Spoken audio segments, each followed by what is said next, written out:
everybody, I'm May and welcome to Garage Quest The Books, where we talk about the books of D&D, and today we're talking about the third quintessential book of D&D, the Monster Manual. And believe me, I've spent thousands of hours in this baby. I know all about it, and I'll tell you right now, so stick around.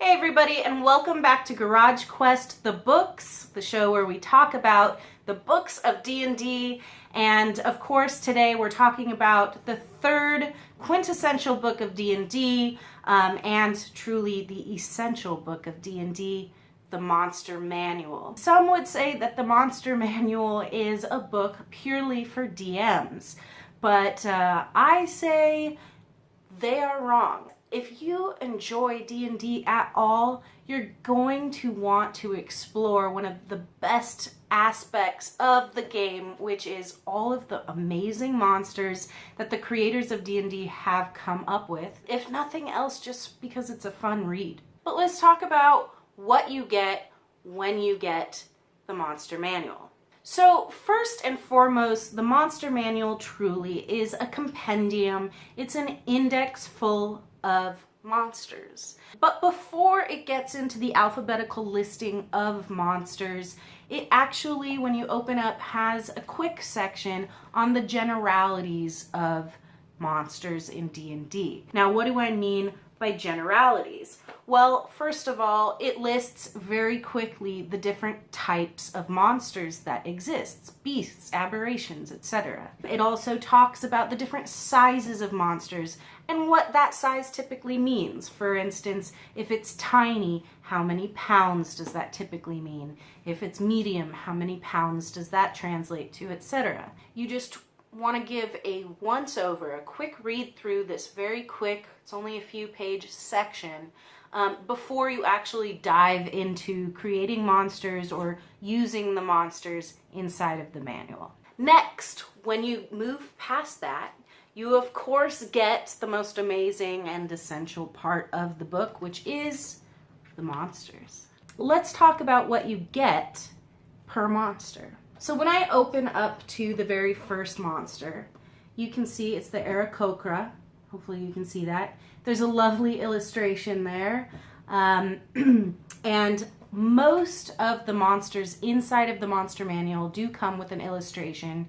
Sometimes if there's a few different types of that monster listed, tiny ones, giant ones, ancient ones, there may not be an illustration for each and every version of that monster, but typically there is an illustration per monster, and that's just helpful in being able to visualize what you're going to do with that monster. So let's take a look at what else there is.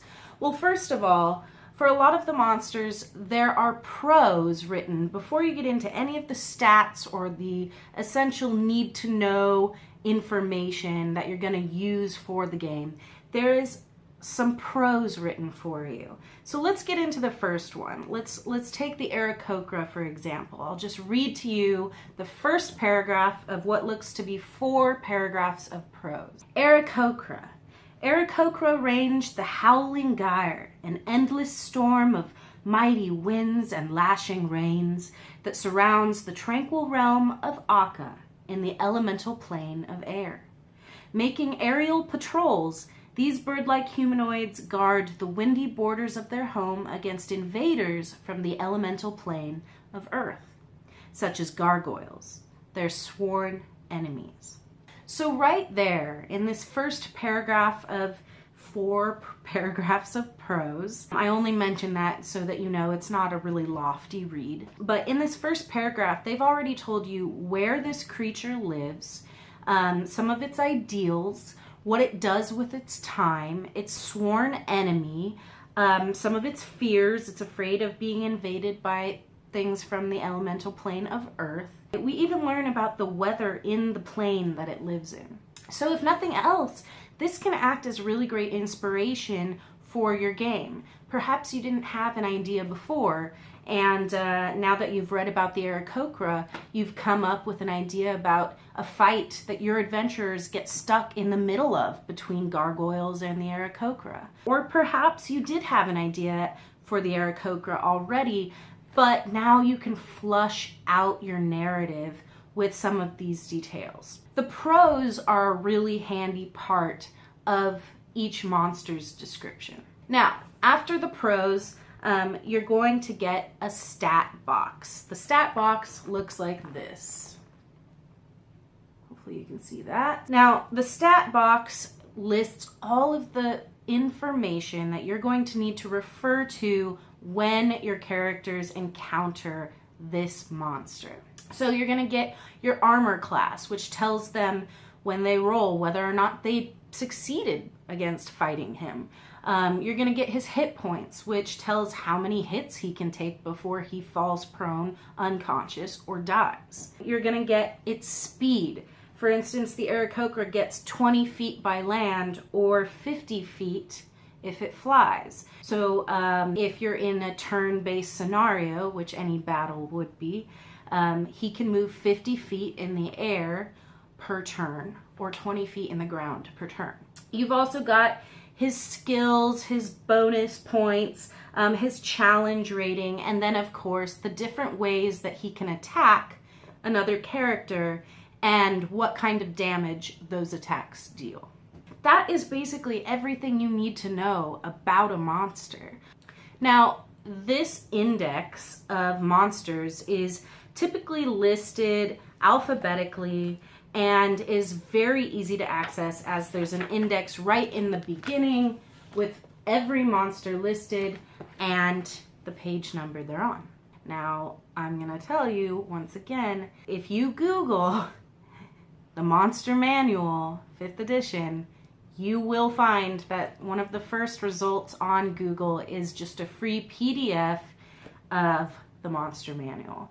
So once you have thoroughly enjoyed the index of monsters available to you from Wizards of the Coast, the next section we get in the Monster Manual is Appendix A. Now, Appendix A is for Miscellaneous Creatures. Essentially what that means is, if within your campaign you want your adventurers to fight a bear, they can fight a fucking bear. There are some quickly made stat blocks for a lot of creatures like that. These stat blocks can really come in handy also in off-the-cuff situations. We all know as DMs that sometimes when you're dungeon mastering, things don't go exactly as you plan. Sometimes one, if not many of your characters decide, you know what, I really want to utilize this part of my personality or this skill that I've never really used before, so I'm gonna go out hunting for bears. And when they do that, you kind of want to indulge them, because ultimately they'll enjoy you the more that you allow them to enjoy themselves. Being able to do some impromptu gaming or impromptu dungeon mastering is really important in DMing, and I find that the compendium of Miscellaneous Creatures, Appendix A, is a great place to go to if you're just like, I don't know what to do, he's out here, I've got nothing planned for him. Oh shit, a crab. You run into a terrifying octopus. Okay, not everything works, but you get the idea. Last but not least is arguably, and I know most people might disagree with me, but arguably the most handy part of the Monster Manual, in my opinion, and that is Appendix B, which is actually just a quick list of non-player characters. This is what it looks like. Ooh, I'm losing my notes. Essentially, this is just like Appendix A, but rather than it being a list of animals and beasts that you might run into in your campaign, this is a list of people. You know, what if one of your characters says, I want to duck into this bar and talk to the first guy I see? Well, maybe you didn't have that planned, and so you think, well, I'll have him be a nobleman. Well, you can turn to the nobleman page and you have some quick stats in case they engage with him in a way that is unpleasant, or in case he agrees to help them, or they ask him to go with them on their adventure. Perhaps they ask him where they can find the nearest holy man. Well, thank goodness, you've got a priest. There's a priest in here. They can go looking for that priest. Your adventurers might have a lot of ideas you didn't prepare for, and that's why these appendixes exist, because this monster manual is a compendium for being able to actually do the DMing of interacting with other creatures. So that's it. That is the monster manual in a nutshell. I hope you enjoyed this episode and found it brief but concise and informative. This has been Garage Quest, and I want to empower you to subscribe, because when you subscribe, we're able to make content more tailored for you. If you love D&D or you're interested in D&D, I want to make content that you will find useful, informative, and hopefully entertaining. And all you have to do is subscribe and leave a comment, and then I will make that video. It's that simple. You can control your television by simply subscribing and leaving a comment. I'm May. This has been Garage Quest, the books. Go forth and quest.